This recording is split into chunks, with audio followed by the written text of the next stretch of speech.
10월 18일 주일 예배를 하나님께 드리겠습니다. 다 자리에서 일어나시겠습니다. 연원 찬양 드립니다.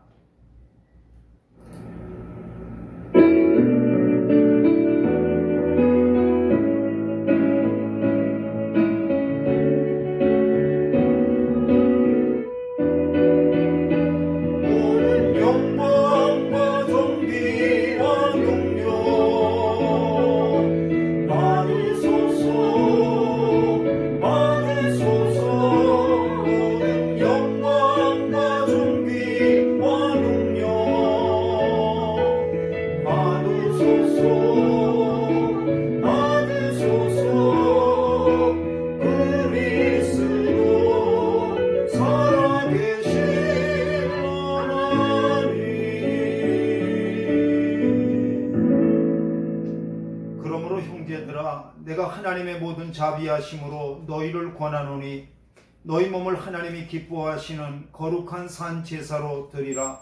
이는 너희의 드릴 영적 예배니라. 하나님 감사합니다. 그리스도 예수님 안에서 그 피로 구원받은 우리 마닐라 은혜 감리교회 믿음의 식구들이 하나님을 예배합니다. 우리 예배를 받아주시옵소서.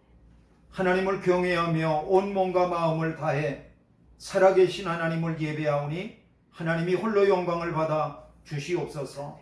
예수 그리스도의 이름으로 기도하였습니다. 아멘. 찬송가 31장입니다.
교동은 40번입니다.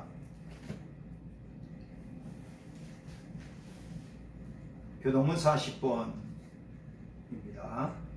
새 노래로 여호와께 노래하라. 온 땅이여 여호와께 노래할지어다. 여호와께 노래하며 그의 이름을 송축하며 그의 구원을 날마다 전파할지어다. 그의 영광을 백성들 가운데에 그의 기이한 행적을 만민 가운데에 선포할지어다. 만국의 모든 신들은 우상들이지만 여호와께서는 하늘을 지으셨음이로다. 존귀와 위엄이 그의 앞에 있으며 능력과 아름다움이 그의 성소에 있도다. 아름답고 거룩한 곳으로 여호와께 예배할지어다. 온 땅이여 그 앞에서 떨지어다. 하늘은 기뻐하고 땅은 즐거워하며 바다와 거기에 충만한 것이 외치고 달과 그 가운데 있는 모든 것은 즐거워할지로다. 그때 숲의 모든 나무들이 여호와 앞에서 즐거이 노래하리니 그가 임하시되 땅을 심판하러 임하실 것이니라. 그가 의로 세계를 심판하시며 그의 진실하심으로 백성을 심판하시리로다. 아멘.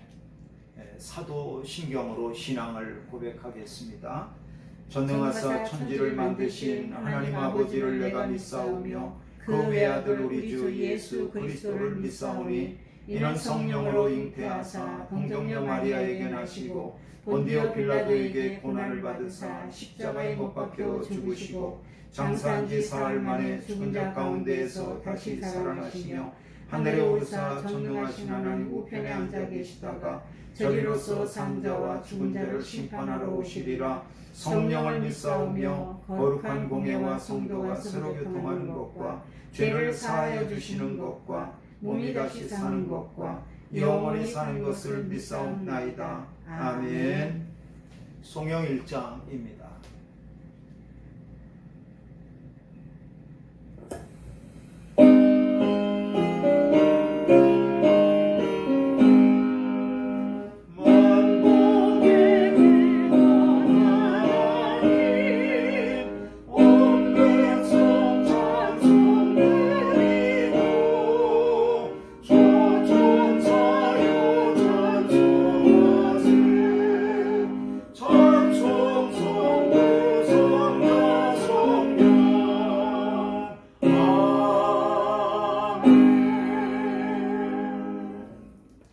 자리에 앉으시겠습니다. 이 시간에 김창규 장로님께서 우리를 대표해서 기도해 주시겠습니다. 기도하겠습니다. 다 같이 기도하시겠습니다. 세상의 만물을 주관하시는 하나님, 지난 한 주간도 주님이 주신 은혜로 살다가 복된 주일을 맞아 예배당에서 또한 각 가정에서 인터넷으로 예배하는 귀한 자리를 허락하시니 감사를 드립니다. 이 예배를 통하여서 존귀와 영광과 찬양을 받아 주시옵소서. 구원받은 하나님의 백성들 거저 얻은 구원에 감사해서 남은 평생 주님을 섬기고 교회와 이웃들을 섬기기로 작정하였사온데 저희 자신들을 돌아볼 때 보이지는 않지만 온갖 죄악으로 얼룩져 있음을 발견합니다. 주님의 뜻을 저버리고 각기 자기의 생각대로 자기의 고집대로 행하며 살아왔던 일들을 회개하오니 저희들을 불쌍히 여기시고 용서하여 주시옵소서. 우리가 진리의 말씀, 사랑의 말씀을 땅끝까지 전해야 할 사명자들인데 저희의 행실 때문에 주님의 말씀이 부끄럽게 되는 일이 없도록 저희를 인도하여 주시기를 원합니다. 저희들의 작은 신음에도 응답하시는 하나님, 이 시간 저희 중에 육신의 연약함과 질병의 무거운 짐을 지고 있는 교우들을 위해 기도합니다. 특별히 기도하옵기는 온 세계가 코로나 바이러스로 신음하며 고통받고 있사오니 회복되고 치료되는 주님의 은총이 있게 하여 주시옵소서. 또한 이 시간 일그러지고 깨어진 사람들과의 관계로 찢어지고 상처 입은 교우들을 위해 기도합니다. 세상 살아나가는 데 필요한 물질 때문에 너무 힘들어서 정말 이렇게라도 살아야 하나 낙심하고 좌절하고 있는 교우들을 위해 기도합니다. 기도하는 가운데 주님의 위로하심과 강하게 붙잡아 주심으로 새롭게 되어주고 온전케 되어지는 역사가 있게 하여 주시옵소서. 아버지, 저희들을 불쌍히 여겨 주시옵소서. 회중에 비어있는 자리들을 위해 눈물로 흘리며 간과하오니 우리를 무엇보다도 생명 살리는 데 사용하여 주시옵소서. 교회를 교회되게, 예배를 예배되게 하는 일에 우리를 사용하여 주시옵소서. 세우신 유일무 담임 목사님을 통하여서 생명의 말씀이 선포될 때 영의 눈이 뜨게 하시고 영의 귀가 열리게 도와주시옵소서. 그래서 그 말씀 듣고 세상에 나갈 때 저희들을 통하여서 하나님의 나라가 이 땅에 임하게 하여 주시옵소서. 오늘 이 예배에 대면으로 또 비대면으로 참석한 교우들에게 강같이 흐르는 은혜가 함께할 것을 믿사오며 예수 그리스도의 이름으로 기도하옵나이다. 아멘. 하늘에 계신 우리 아버지여, 이름이 거룩히 여김을 받으시오며 나라 임하옵시며 뜻이 하늘에서 이룬 것 같이 땅에서도 이루어지이다. 오늘날 우리에게 일용할 양식을 주옵시고 우리가 우리에게 죄 지은 자를 사하여 준 것 같이 우리 죄를 사하여 주옵시고 우리를 시험에 들게 하지 마옵시고 다만 악에서 구하옵소서. 내게 나라와 권세와 영광이 아버지께 영원히 싸움나이다. 아멘.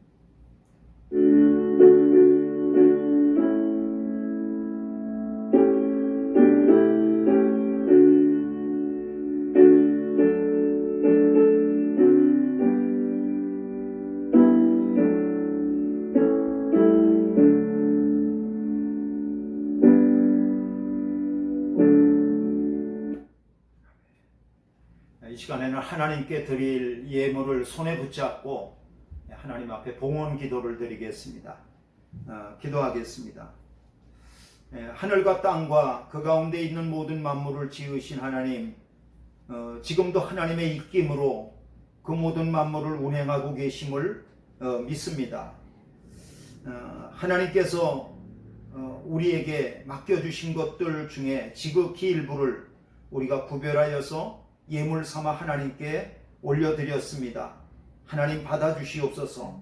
내 보물이 있는 곳에 내 마음도 있다고 말씀하셨는데 아버지 하나님, 예물과 함께 드려진 우리의 믿음과 마음과 우리의 중심과 기도의 제목과 간구가 하나님 아버지 삶의 수고와 땀과 하나님 아버지 하나님을 향한 사랑, 모든 것들을 하나님께서 홀로 받으시며 영광받아 주시옵소서. 예물 드린 손길들마다 하나님께서 붙잡아 주시고 두 손 모아 기도할 때마다 천국 보좌를 하나님 아버지여 흔드는 귀한 향기 같은 손길이 되게 하여 주시옵소서. 감사하고 예수님의 이름으로 기도하였습니다. 아멘.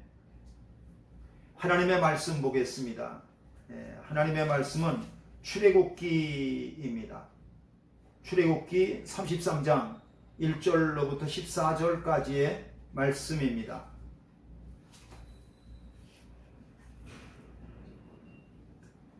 출애굽기 33장 1절로부터 14절까지 말씀을 한 절씩 한 절씩 교대로 읽겠습니다. 여호와께서 모세에게 이르시되 너는 내가 애굽 땅에서 인도하여 낸 백성과 함께 여기를 떠나서 내가 아브라함과 이삭과 야곱에게 맹세하여 네 자손에게 주기로 한 그 땅으로 올라가라. 내가 사자들 너보다 앞서 보내어 가나안 사람과 아모리 사람과 헷 사람과 브리스 사람과 히윗 사람과 여부스 사람을 쫓아내고 너희를 적과 꿀이 흐르는 땅에 이르게 하려니와 나는 너희와 함께 올라가지 아니하리니 너희는 목이 곧은 백성인즉 내가 길에서 너희를 진멸할까 염려함이니라 하시니 백성이 이 준엄한 말씀을 듣고 슬퍼하여 한 사람도 자기의 몸을 단장하지 아니하니 여호와께서 모세에게 이르시기를 이스라엘 자손에게 이르라. 너희는 목이 곧은 백성인즉 내가 한순간이라도 너희 가운데에 이르면 너희를 진멸하리니 너희는 장신구를 떼어내라. 그리하면 내가 너희에게 어떻게 할 것인지 정하겠노라 하셨음이라. 이스라엘 자손이 호렙산에서부터 그들의 장신구를 떼어내니라. 모세가 항상 장막을 취하여 진 밖에 쳐서 진과 멀리 떠나게 하고 회막이라 이름하니 여호와를 앙모하는 자는 다 진 바깥 회막으로 나아가며 모세가 회막으로 나아갈 때에는 백성이 다 일어나 자기 장막문에 서서 모세가 회막에 들어가기까지 바라보며 모세가 회막에 들어갈 때에 구름 기둥이 내려 회막문에 서며 여호와께서 모세와 말씀하시니 모든 백성이 회막문에 구름 기둥이 서 있는 것을 보고 다 일어나 각기 장막문에 서서 예배하며 사람이 자기의 친구와 이야기함 같이 여호와께서는 모세와 대면하여 말씀하시며 모세는 진으로 돌아오니 눈의 아들 젊은 수종자 여호수아는 회막을 떠나지 아니하니라. 모세가 여호와께 아뢰되 보시옵소서 주께서 내게 이 백성을 인도하여 올라가라 하시면서 나와 함께 보낼 자를 내게 지시하지 아니하시나이까. 주께서 전에 말씀하시기를 나는 이름으로도 너를 알고 너도 내 앞에 은총을 입었다 하셨사온즉 내가 참으로 주의 목전에 은총을 입었사오면 원하건대 주의 길을 내게 보이사 내게 주를 알리시고 나로 주의 목전에 은총을 입게 하시며 이 족속을 주의 백성으로 여기소서. 다같이요. 여호와께서 이르시되 내가 친히 가리라 내가 너를 쉬게 하리라. 아멘. 아멘. 인사하겠습니다. 반갑습니다. 반갑습니다. 하나님의 평화가 여러분과 함께 하시기를 빕니다. 옆에 앉아 있는 가족들에게도 하나님의 평화가 여러분과 함께 하시길 빕니다. 같이 축복합니다. 오늘은 출애굽기 33장 1절로부터 14절까지를 본문으로 삼아서 모세의 기도라는 제목을 가지고 하나님의 말씀을 들으며 은혜를 받겠습니다. 기도하고 말씀 듣겠습니다. 하나님 아버지, 은혜와 사랑을 감사합니다. 오늘도 출애굽기 말씀을 통해서 우리에게 주시는 하나님의 음성을 듣기를 원합니다. 하나님 아버지여, 그 말씀 들을 때 우리의 영이 살아나게 하시고 우리의 영이 하나님을 바라보며 하나님 아버지여 정말 즐거워 찬양할 수 있는 말씀 되도록 인도하여 주시옵소서. 하나님 아버지여, 정말 힘들고 어려운 세상 가운데서 하나님의 말씀에 깊이 뿌리박아 하나님 흔들리지 아니하며 오직 주님만 바라보며 승리하는 믿음의 삶이 되기를 소망합니다.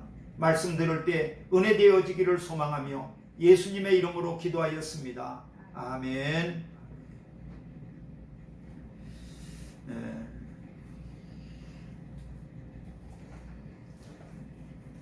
오늘 우리가 출애굽기 33장 1절로부터 14절까지를 읽었는데 여기에는 그 유명한 모세의 기도를 우리에게 소개하고 있습니다. 하나님께서는 금송아지 숭배 사건으로 이스라엘 백성을 진멸하시려고 그러셨는데 모세의 기도를 들으시고 하나님께서 뜻을 돌이키셨습니다. 그 이야기를 오늘 우리에게 전하고 있는 거죠. 십계명 돌판을 받기 위해서 모세는 시내산에 올라갔습니다. 그리고 모세가 시내산에 머무르고 있는 동안 이스라엘 백성은 모세를 기다리질 못하고 그만 일을 벌이고 말았습니다. 이스라엘 백성은 모세가 보이지 않자 모세를 대신할 그들을 인도할 신을 구했습니다. 그래서 이스라엘 백성은 아론에게 금송아지를 만들자고 그들을 인도할 신을 구한다고 그렇게 말했습니다. 아론은 이스라엘 백성들의 요구를 듣고 그들의 금 귀고리를 모두 빼서 결국에 금송아지를 만들고 이스라엘 백성들은 그 금송아지를 보면서 저 금송아지가 바로 우리를 애굽에서 인도한 신이라고 그렇게 말하면서 그 금송아지를 숭배했습니다. 금송아지를 숭배한 사건은 하나님께서 이스라엘 백성들에게 지키라고 명령하신 10계명 중에서 제일 첫 번째 계명과 두 번째 계명을 거역한 것이었습니다.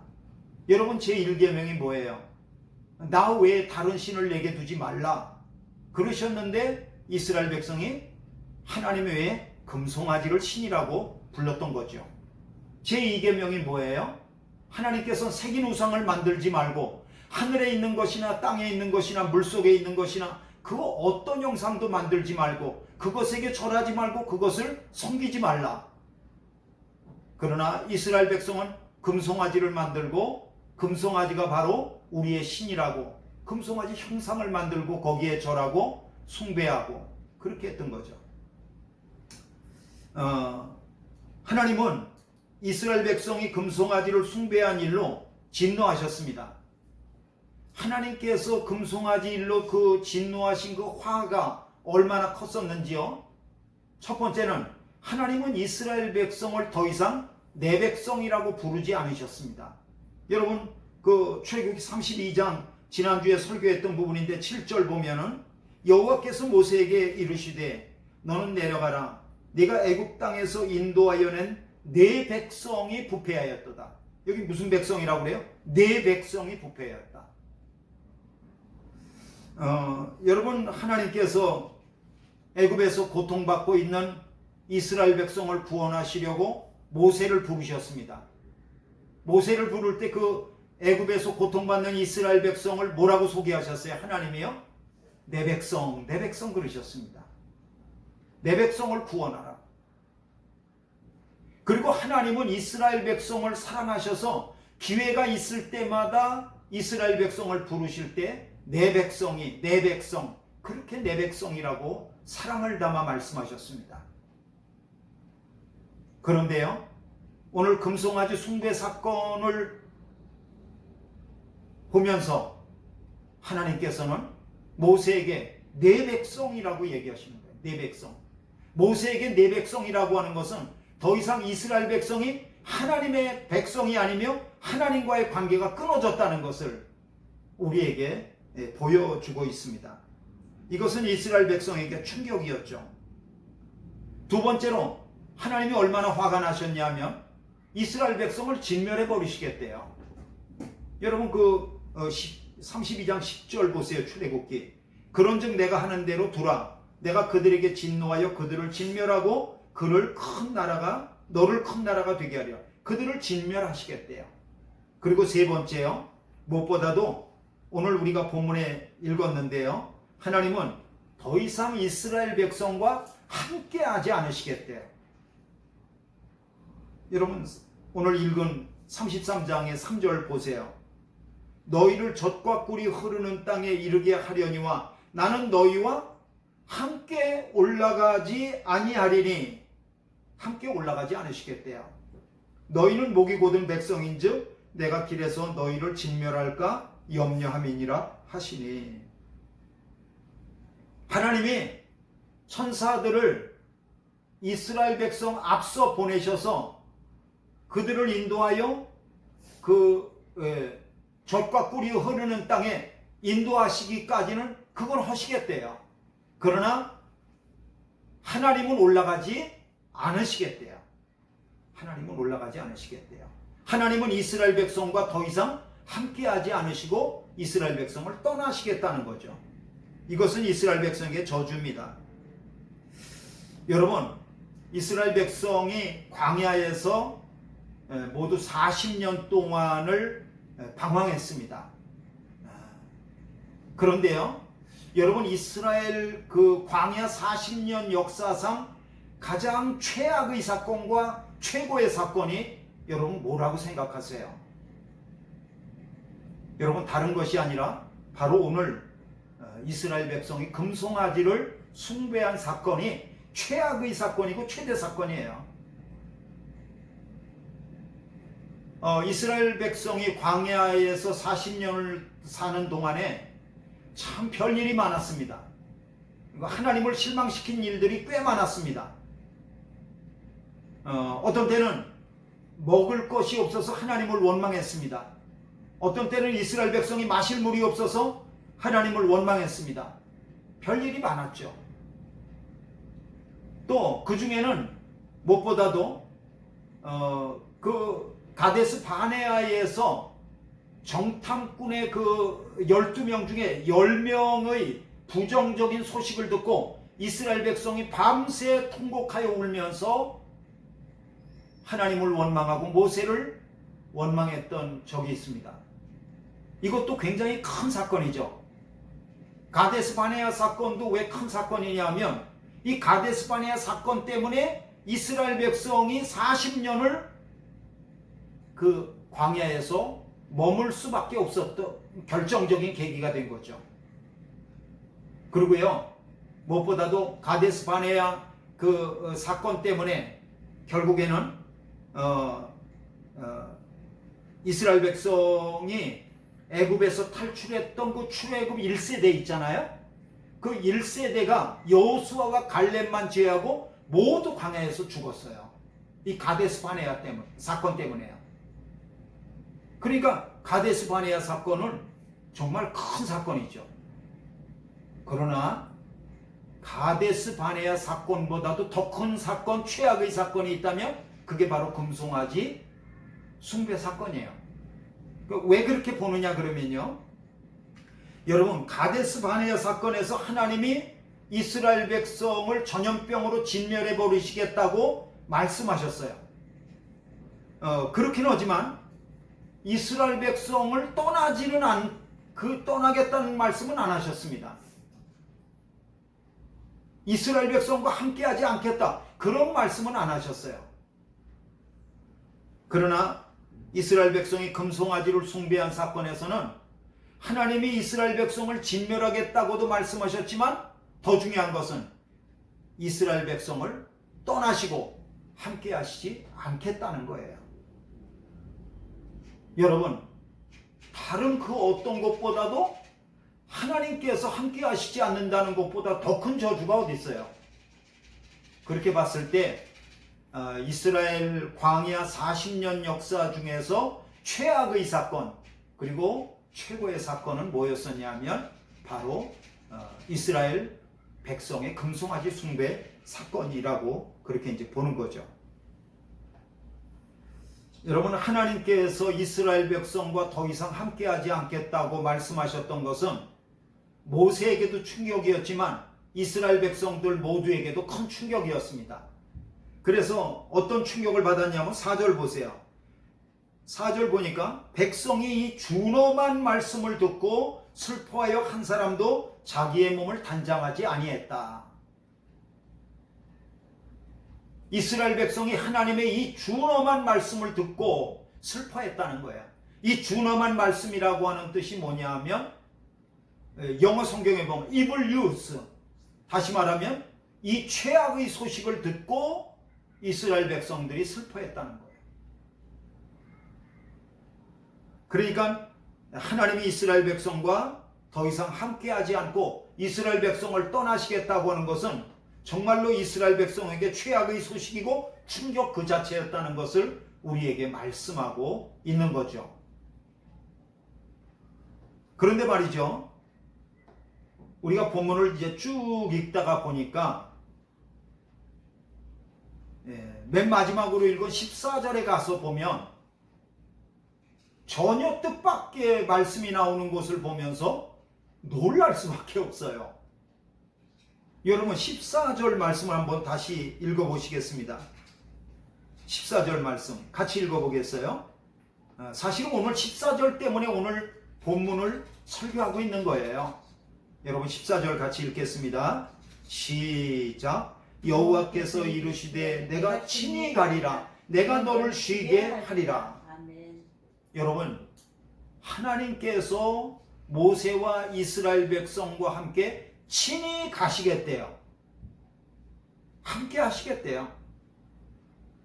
그러니까 처음에는 금송아지 숭배 사건으로 말미암아 하나님께서 이스라엘 백성을 진멸하겠다고 말씀하시고 또 이스라엘 백성과 함께 젖과 꿀이 흐르는 땅에 올라가지 않겠다고 말씀하시고 이스라엘 백성을 떠나시겠다고 단호하게 말씀하신 하나님이신데, 오늘 맨 마지막 끝은 결말은 어떻게 끝났냐 그러면, 알았다, 내가 이스라엘 백성과 함께 올라가겠다, 친히 가겠다. 여기서 친이라고 하는 것은 하나님의 얼굴을 가지고 가시겠다는 거예요. 어떻게 이렇게 시작과 끝이 이렇게 정반대로 시작하고 반대가 될 수 있을까요? 도대체 이 중간에 무슨 일이 일어난 걸까요? 그렇습니다. 모세의 중보 기도가 있었습니다. 모세의 기도가 있었어요.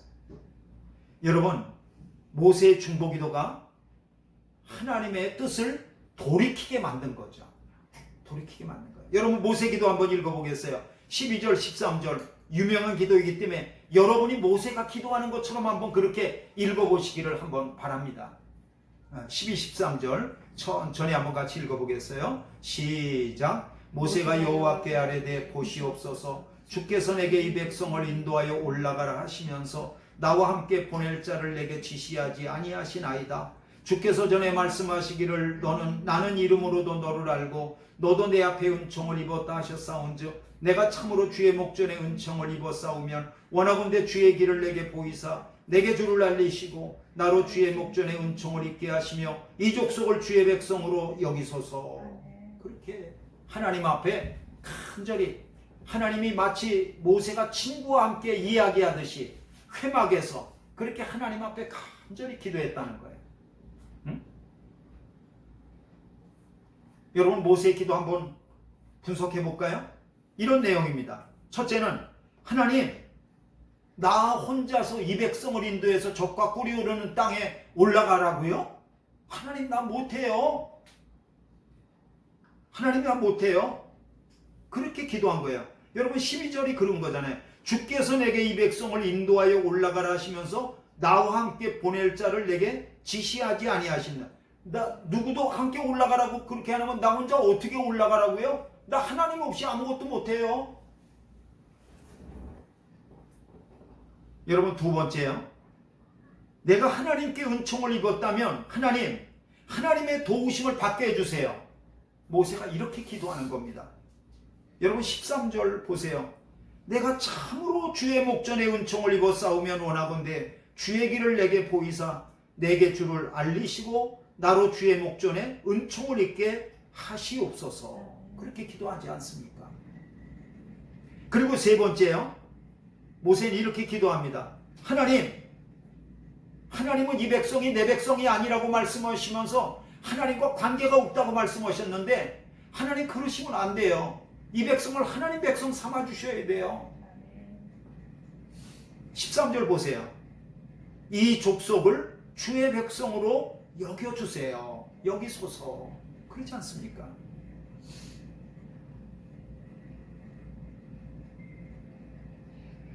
모세의 기도가 얼마나 간절했는지 하나님 마음을 움직였어요. 그래서 하나님의 뜻을 바꾸셨는데 그 시간이 그렇게 오래 걸리지 않았어요. 내가 생각해보마, 내가 1년 뒤에 답해주마. 아니야. 모세의 기도를 들으시고 곧바로 얘기하시는 거예요. 곧바로. 그게 뭐냐면 내가 친히 가리라. 내가 너를 쉬게 하리라. 그렇게 말씀하시는 거예요. 여러분 놀랍지 않습니까? 결국 하나님은 모세의 중보 기도를 들으시고 뜻을 바꾸셨습니다. 하나님은 모세의 중보 기도를 들으시고 하나님의 자비를 베푸셨어요. 그래서 이스라엘 백성과 함께 친히 올라가시겠다고 그렇게 약속을 해주셨습니다. 저는 이런 생각을 해봅니다. 하나님께서 모세의 중보 기도를 들으시고 하나님의 뜻을 바꾸시는데 그것도 아주 금방 바꾸시는 것을 보면서 혹시 하나님이 일부러 이스라엘 백성에게 겁을 주시려고 내가 너희를 떠나고 함께하지 않겠다고 겁을 주려고 그러셨던 것은 아닐까? 한번 이스라엘 백성들이 어떻게 반응하는가를 보려고 한번 그 마음을 한번 떠보시려고 마음에도 없는 소리를 해보셨던 것은 아닐까? 너희와 함께하지 않겠다고? 아니요. 그렇지 않습니다. 하나님이 이스라엘 백성의 마음을 떠보려고 하시거나 또 이스라엘 백성에 겁줘보려고 거짓말로 아니요. 하나님 그러신 건 아니십니다. 하나님이 진실로 내 백성이 아니라고 말씀하시고 함께하지 않으시 죄를 볼 때 그런데 그 하나님이 뜻을 돌이키신 거예요. 저는 오늘 모세의 기도를 들으시고 하나님이 그 단호하셨던 죄에 대한 그 진노의 뜻을 돌이키셔서 이스라엘 백성과 함께 젖과 꿀이 흐르는 땅에 인도하여 함께 올라가시겠다고 하시는 그렇게 뜻을 바꾸시는 하나님을 보면서 이런 생각을 해봤어요. 하나님은 어떤 분이시냐? 하나님은 기도에 약하신 분이세요. 여러분 이걸 기억하시기 바랍니다. 하나님은 우리의 기도에 약하신 분이다. 약하신 분이다.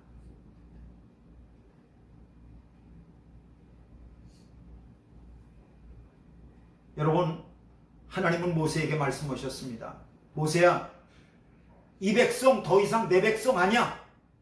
이 백성은 모세 내 백성이야. 하나님 말씀하셨잖아요. 모세야, 내가 이 백성을 진멸해 버리겠다. 하나님 말씀하셨습니다. 모세야, 내가 이 백성과 함께 젖과 꿀이 흐르는 땅에 올라가지 않겠다. 하나님 단호하게 말씀하셨습니다. 그러나 모세가 하나님의 긍휼하심을 바라고 하나님의 자비하심을 바라고 하나님께 기도할 때 하나님께서 이미 하셨던 말씀을 뒤집으셨습니다. 하나님께는 말씀을 뒤집는다는 것이 어려운 일인데 그럼에도 불구하고 하나님의 긍휼하심과 하나님의 자비하심을 구하는 그 기도에는 하나님의 그러한 것들도 다 내려놓으시는 것을 보게 되어집니다. 여러분, 하나님을 오해하지 않기를 바랍니다. 하나님이 이미 하신 말씀을 무슨 금방금방 손바닥 뒤집듯이 막 뒤집어는 그런 하나님이 아니십니다. 그럼에도 불구하고 오늘 본문과 같이 그렇게 하나님께서 뜻을 돌이키시고 마음을 바꾸신 이유는 하나님을 긍휼을 바라시는 모세의 기도 때문입니다. 하나님은 하나님의 긍휼하심을 붙잡고 간청하는 기도에 약하신 분이시다. 하나님은 하나님의 자비하심을 붙잡고 매달리는 그런 기도에는 하나님은 한없이 약하신 분이시다 라고 하는 것을 알게 됩니다. 그러나 더 정확히 말하면 하나님은 그 기도의 그 모세의 기도가 위대한 것이 아니고 하나님의 긍휼하심이 풍성한 성품이 위대하신 거다. 저는 이렇게 봐야 될 것입니다. 여러분 그 구약 성경에 나오는 인물들 중에 다윗이라고 하는 인물이 있습니다. 다윗은 하나님의 말씀하실 때 내 마음에 합한 사람, 내 마음에 드는 사람이라고 그렇게 말씀하셨습니다. 그러면 다윗은 일평생을 통해서 윤리도덕적으로 아무런 흠이 없고 잘못이 없어서 하나님께서 내 마음에 합한 자라고 그렇게 말씀하셨나 보죠? 아니요. 다윗도 우리와 같이 실수가 있고 허물이 있고 윤리도덕적으로 결함이 있는 그러한 사람이었습니다. 여러분도 잘 아시지 않습니까? 다윗이 자기의 부하였던 우리야 장군의 아내인 밧세바를 갖다가 간음했었던 사건 말이죠.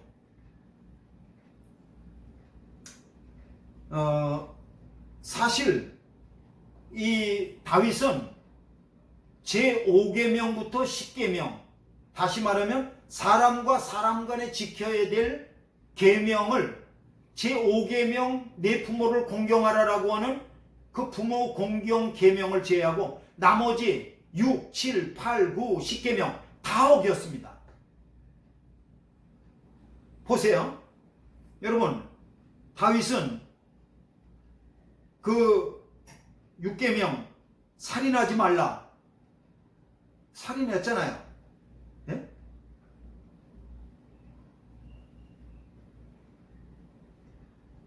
다윗이 편지를 써서 요압 장군에게 보냈습니다. 그 편지에는 이런 내용이 담겨 있어요. 요압 장군이요, 우리아를 적의 성을 공격할 때 제일 앞장을 서게 해주시오. 그리고 나머지 군인들을 다 빼시오. 그거는 결국 우리아를 죽이는 거죠. 그렇지 않습니까? 물론 다윗이 우리아 장군을 직접 죽이지는 않았습니다. 그러나 교묘히 죽였죠. 살인한 겁니다. 살인하지 말라라고 하는 제6계명을 어긴 거예요. 제7계명 간음하지 말라, 그거 계명 어겼습니다. 제8계명 도둑질 하지 말라, 도둑질한 거죠. 남의 아내를 도둑질한 거죠. 여러분, 나단 선지자도 말하잖아요. 양 99마리를 가진 부자가 양 하나밖에 없는 그러한 가난한 사람의 양을 빼앗았다는 거예요. 훔쳤다는 거죠. 여러분, 다윗은 제9계명을 어기고 거역하고 거짓말했습니다. 그리고 다윗은 제10계명을 거역하고 이웃의 집을 탐냈습니다. 여러분, 다윗은 우리야 장군을 그 가정을 갖다가 파괴하면서 한 사건 속에 6계명, 7계명, 8계명, 9계명, 10계명까지 모두 다 어기는, 어떻게 보면 보통 사람들도 다윗처럼은 하지 않을 법한 그러한 엄청난 죄를 지었어요.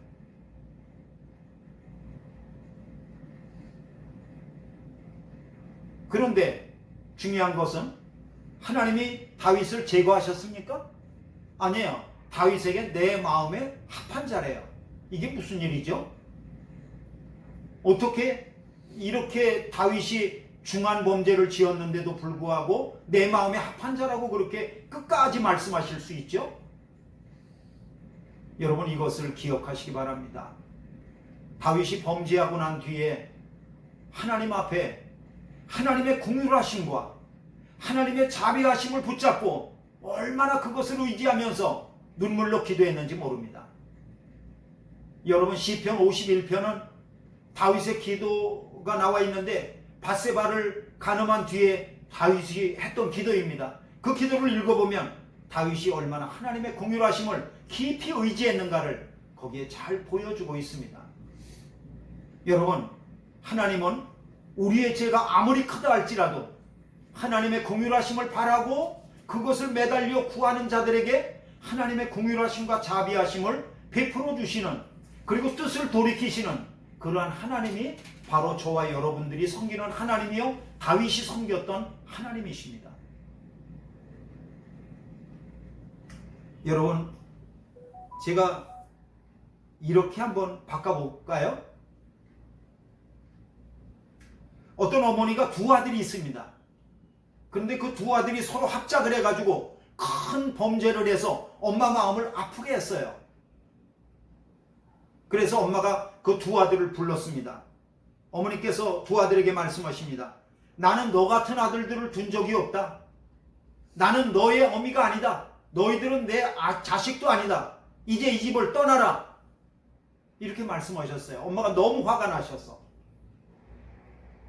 그러자 첫 번째 아들이 이렇게 말합니다.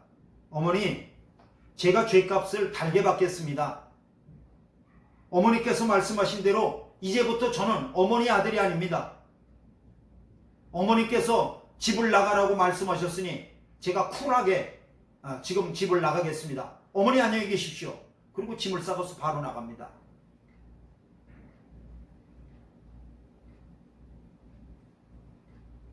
둘째 아들입니다. 둘째 아들은 엄마의 말씀을 듣고 엄마에게 달려들어서 엄마를 붙잡고 매달리면서 엄마, 내가 잘못했어. 엄마 떠나면 난 죽어. 엄마 그런 말 하지 마. 엄마 내가 잘못했으니까 한 번만 용서해 줘. 엄마 다시는 안 그럴게. 엄마. 그러면서 매달리면서 엄마의 긍휼하심을 바랍니다. 여러분, 어머니께서 어떤 아들을 품으셨겠습니까? 어떻게 비유가 적절한지 모르겠어요. 마찬가지입니다. 하나님은 긍휼이 많으신 하나님이십니다.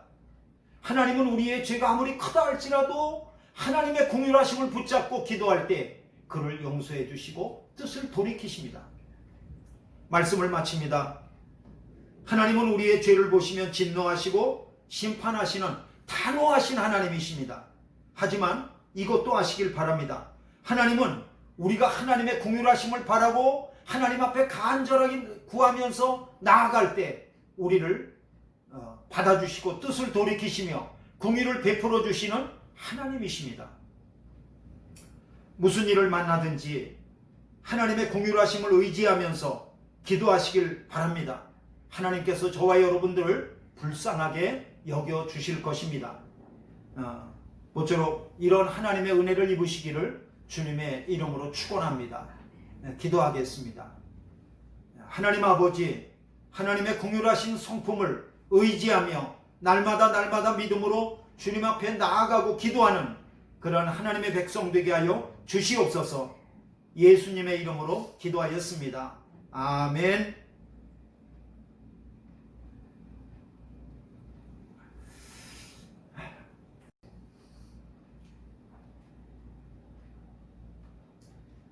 교회 소식을 전하겠습니다. 교회 소식은 교회에 나오실 날을 이렇게 손꼽아 기다리시면서 집에 헌금을 모아두시고 계신 분이 있다면 온라인 계좌로다가 좀 붙여주시기를 바랍니다.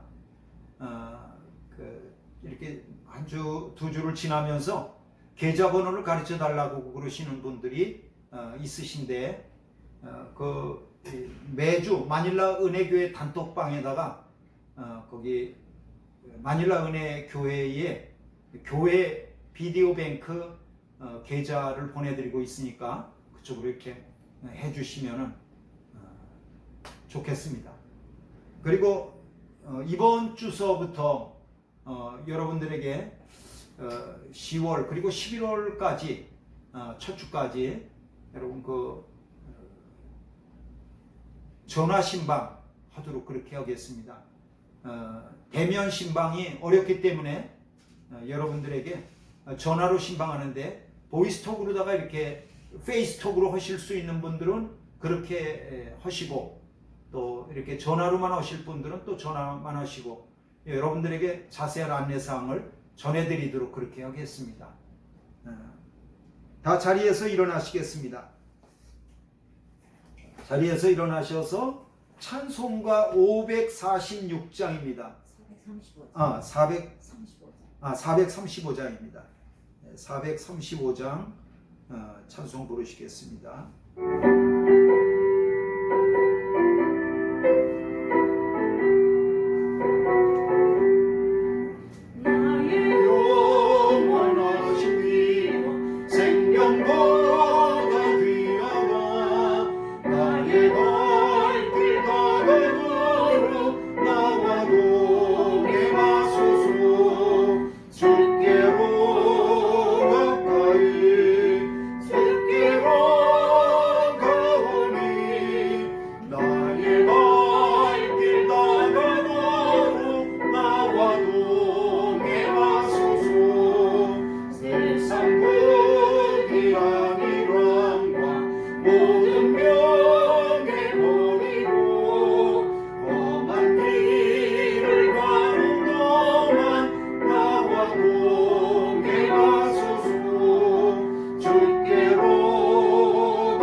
축도하심으로 예배를 마치겠습니다.